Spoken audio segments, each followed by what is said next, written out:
સુરત શહેરના નાસિરનગરમાં ડિમોલિશનનો મામલો, જેમાં અધિકારીઓએ 28 દિવસ બાદ અસરગ્રસ્તોની સંભાળ લીધી હતી।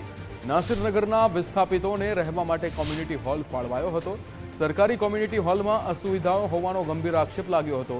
ટોયલેટ અને બાથરૂમમાં પાણીના નળ નહીં હોવાની ફરિયાદ ઉઠી હતી। પીવાના શુદ્ધ પાણીની પણ વ્યવસ્થા ન હોવાનો આક્ષેપ થયો હતો। એનજીઓ અને અસરગ્રસ્તો જાતે જ ભોજન પાણી લાવવા મજબૂર બન્યા હતા। मुश्किल परिस्थिति वच्चे परिवारों हॉल में गुजारो करवा मजबूर बन्या है।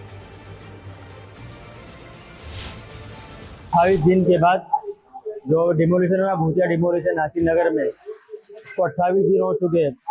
अभी हाई कोर्ट में हमारा मैटर चल रहा है। हाई कोर्ट के आदेश के बाद सूरत महानगर पालिका जागी है और हमें यहाँ पे बड़ी माता रोड के ऊपर कम्युनिटी हॉल दिया गया है, बट यहाँ पर किसी चीज़ की कोई सुविधा नहीं है। यहाँ पर हम सुबह में आए थे तो यहाँ पर ना पंखे चालू थे, ना लाइट वगैरह चालू थी। अभी जस्ट 10-15 मिनट पहले सब लाइट वगैरह चालू करके बंदे गए हैं। और इसी तरह दूसरी बात ये है कि यहाँ पे टॉयलेट बाथरूम जो है उसके अंदर ना पानी है, वहाँ पे नल टूटे हुए हैं, यहाँ तक के पीने का पानी भी लोग रख के नहीं गए।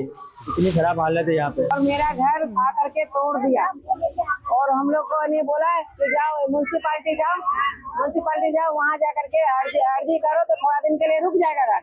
हम लोग म्यूनसिपालिटी गए और इधर घर तोड़ दिए। और हम लोग के बच्चे सब जो थे, बहू लोग अपना बच्चे ले लेकर के बाहर भागे और हम लोग म्यूनसिपालिटी में थे। आए तो देखे तो जहाँ घर टूटा हुआ। अब हम लोग का रहने का ठिकाना नहीं है, बरसात भी है। 28 दिन से कैसे हम लोग मलबे पे सो रहे, छोटे छोटे बच्चे को लेकर के मलबे पे सो रहे।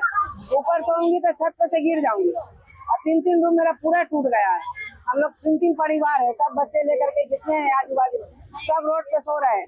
जैसा वैसा बड़े बड़े लोग है खाना दे जा रहे हैं। और यहाँ 28 दिन के बाद हम लोग यहाँ आए तो यहाँ अभी कोई चीज का सुविधा नहीं है। हम लोग पानी भी अपना ला के पी रहे हैं।